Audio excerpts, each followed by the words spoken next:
Good morning, traders, and this is your Dow Jones Day trade setup for today. Okay, so anyway, yesterday I was looking for a second move to the downside, and lesson learned again: don't short this thing. Probability of you being right are far less than probability of you being right on a long. Anyway, so we have closed above this level, which we've been battling with. If you look at this. Basically from, what's this, the 3rd of September, I think, 9th of September, sorry. So from the 9th of September, we have been battling to get through this level, and we finally closed above it. Okay, so that level is 28,176. So that is significant in my eyes. I would like to see a pullback onto it and then a move to the upside. So, but that may not happen. So you can see pretty much massive sell-off with Trump calling off negotiations. Found ourselves some support down here, and one-way traffic from there on. Okay, so I do believe, looking at the structure that we have at the moment, we've got a bit of a trend line there. I'd like to see a pullback, and then we want to be long on the pullback, and the pullback that I'm looking for is somewhere back to 28,176. Okay, that may not happen. Okay, it all depends what happens. We do have data this afternoon, but it does depend what's going to happen in Europe this morning. So any pullback into this is what I'm looking for. Alternatively,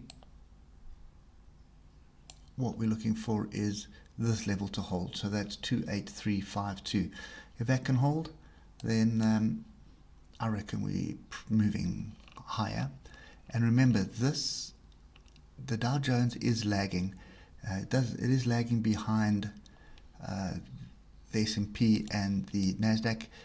Both those have brought in a sort of a new all-time highs, whereas this has not. Okay, so you can see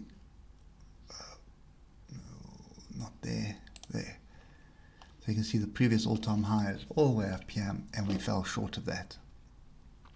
Okay, so this previous all-time high is 29,596, and we have that to get through. And I think the other thing that you need to do is just put a diagonal trend line on, because that's going to be it. Okay, we do have a gap, but that gap did close, if I remember correctly. Well, not really closed on the weekly, but it did close on a lower time frame. But that will be another magnet to the upside. Okay, so coming back to the 1 hour, what we're looking for is a pullback or consolidation. We've had consolidation here and we've had a break. So just see what happens in Europe session. The trend is up. We're looking for first target of 28,650, and then second target ultimately is going to be 28,956. Okay. That's what I am after. We'll buy into this on any pullback. So, and we will be on the 15-minute chart waiting for these pullbacks. You can see here's a great one right here, 28,352, and then underneath it is another one. You can see, look to the left. There's a great level there as well, which is 28,288. Okay, any deeper pullback I'm looking for along. But for as long as we're above the moving average like this, I'm quite comfortable of just adding to my trade and getting this moving to the upside. Okay, so that is my view on Dow Jones or the Wall Street. Hope it helps you, and we'll catch up with you later. Cheers for now.